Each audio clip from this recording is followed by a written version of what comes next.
So this picture has been making rounds around the internet, and it's about time somebody said it. Now before I go any further, let me verify, I wish no ill will on the artists who have done this, nor am I hating on their art. Drawing outside of your comfort zone is a good thing, and although it might be a bumpy ride, that's one of the many steps of improving. This video is more of a learning experience than anything. We've all seen drawings done in certain cartoon styles before where they merely just edit on accessories and etc. onto the main characters. There's three main reasons why I think people do this. Number one is simply because they're just learning how to draw or design characters, so they rely on a small number of reference photos, if not just one, naturally just kind of copy said reference photo with their added accessories on it. The second reason is because it's just a fun quick drawing, someone just casually drawing something in another style they like. Doing a very accurate drawing in another style takes a degree of time and effort. This is arguably the most understandable way this trope occurs. We all do quick, fun, experimental drawings. There's nothing wrong with just wanting to pump out an idea real fast. And third is just that the artist prefers how the main characters are drawn.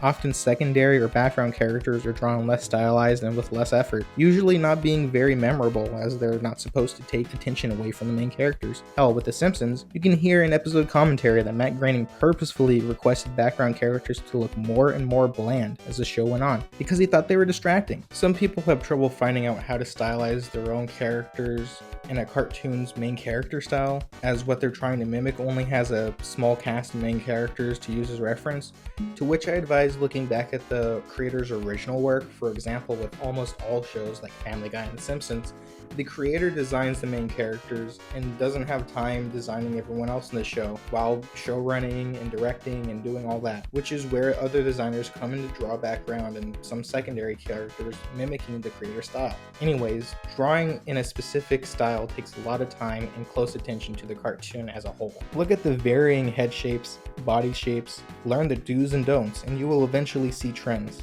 Then, over time with practice and failure, you'll be able to master that style. Now remember, you aren't completely restricted by what has already been drawn in the cartoon. Use what you've seen as an example of how to execute whatever it is you're drawing. It can be a more kosher thing you're adapting or a more elaborate thing. Just know the trends and rules, and you can draw whatever the same way the artist you're trying to mimic would. Nothing is impossible to draw in any style. Think about cartoons that have other characters or people in them. Just look at all the celebrities and other cartoons. It's not a surprise there's not as many accurate drawings in other styles. That takes time and research. Some cartoons are easier to mimic than others. Honestly, now that I'm talking about it, I'd like to start doing a series of videos about specific art styles and the creators on my own, because I find the roles and trends of styles fascinating. Not to mention, I already know a decent amount about certain shows.